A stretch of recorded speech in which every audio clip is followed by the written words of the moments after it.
ನನ್ 4th sem result ಈಗ ನನ್ ಕೈಯಾಗೈತಿ. 4th ಸೆಮ್ ರಿಸಲ್ಟ್ ಏನಾಯ್ತು ಅಂತ ಹೇಳ್ತೀನಿ ಬರ್ರಿ. ನಮಸ್ಕಾರ ರೀ ಸಾವುಕಾರ ಮಂದಿಗೆ.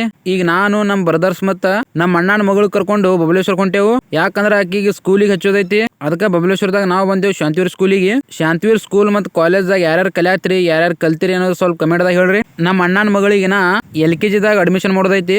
ಎಲ್ಲಾ ಮಾತಾಡಿದೆವು, ಬಟ್ ಒಂದ್ ಪ್ರಾಬ್ಲಮ್ ಆಯ್ತು. ಏನಂದ್ರ ವ್ಯಾನ್ ಅಲ್ಲಿ ಸರ್ಕಾರ ದವಾಖಾನೆ ಬಳಿ ಬರಲ್ಲತ್ತ. ನಮಗ್ ಮೇನ್ ವ್ಯಾನ್ ಬರೋದಿತ್ತು, ಆದ್ರ ಅವ್ರೇನ್ ವ್ಯಾನ್ ಕಳ್ಸಂಗಿಲ್ಲ ಅಂದ್ರು. ಅದಕ್ಕ ಹೊಳೆ ಹೊಂಟೆ ನೋಡ್ರಿ. ನಾನ್ 4th ಸೆಮ್ ರಿಸಲ್ಟ್ ನೋಡಕಂತ ಬಿಜಾಪುರ ಹೊಂಟಿದ್ನಿ. ಬಸ್ ಸ್ಟ್ಯಾಂಡ್ ದಾಗ ಒಂದು ಫುಲ್ ರಶ್ ಬಸ್ ಹತ್ತಿ ಬಾಕಲ್ದಾಗ ನಿಂತ್ ಹೊಂಟಿದ್ನಿ. ಇಲ್ಲೇ ನನಗ್ ನಮ್ ಸಾಜಿದ್ ಬೈನು ಸಿಕ್ ನೋಡ್ರಿ. ಅವನ ಜೊತೆ ಬಬಲೇಶ್ವರ ನಾಕಾ ಬಳಿ ಇಳಿದೆವು. ಯಾಕಂದ್ರ ಜಮಖಂಡಿ ಬಸ್ ಹೊಸ ಬಸ್ ಸ್ಟ್ಯಾಂಡ್ ಕೊಂಟಾವು. ಹಳಿ ಬಸ್ ಸ್ಟ್ಯಾಂಡ್ ಬಳಿ ಗಟ್ರ ಪೈಪ್ಲೈನ್ಕ ರೋಡ್ ಅಡ್ಡ್ಯಾರ. ರೋಡ್ ಬಂದೈತಿ ಅಂತೇಳಿ ಹೊಸ ಬಸ್ ಸ್ಟ್ಯಾಂಡ್ ಕೊಂಟಾವು. ಅಲ್ಲಿಂದ ಕಾಲೇಜ್ ಬಂದು ಸರ್ ವೇಟ್ ಮಾಡ್ಕೊತ ಕೂತೇವು. ಫೈನಲಿ ಮಾರ್ಕ್ಸ್ ಕಾರ್ಡ್ ನನ್ನ ಹತ್ರ ಬಂದ ಬಿಡ್ತು. ರಿಸಲ್ಟ್ ಏನಾಗೈತೆ ಅಂತೀರೇನ? All clear.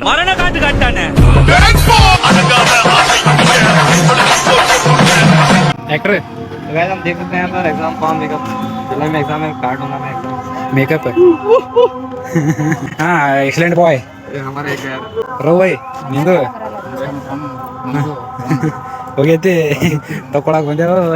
ಮಾರ್ಕ್ಸ್ ಕಾರ್ಡ್ ಮೇಲೆ HOD ಸೈನ್ ಬೇಕಾಗಿತ್ತು. ಸರ್ 3ಕ್ಕೆ ಬರ್ತೀನಿ ಅಂತ ಹೇಳಿ ಹೋದ್ರು. 3 ತನಕ ಕೂತೇನ್ ಮಾಡೋದು ಅಂತೇಳಿ ಜಾಕಿರ್ಗ್ ಬಂದೆವು. ಅದು ಬಂದಿತ್ತು ಅಂತೇಳಿ ಬೇರೆ ಹೋಟೆಲ್ನಾಗ ಪದ್ದಸರಿ ರೈಸ್ ಬಜಿ ತಿಂದು ನಾವು ಬಂದೆವು ಚಾನಲ್ ತುಂಬಾಕ. ಎಲ್ಲಾ ಕೆಲಸ ಅದು ಮುಗಿಸ್ಕೊಂಡು ನಾ ಬನ್ನಿ ಹೊಸ ಬಸ್ ಸ್ಟ್ಯಾಂಡ್ಕ.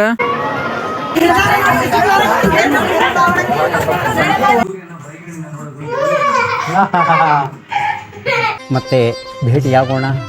ನಮಸ್ಕಾರ.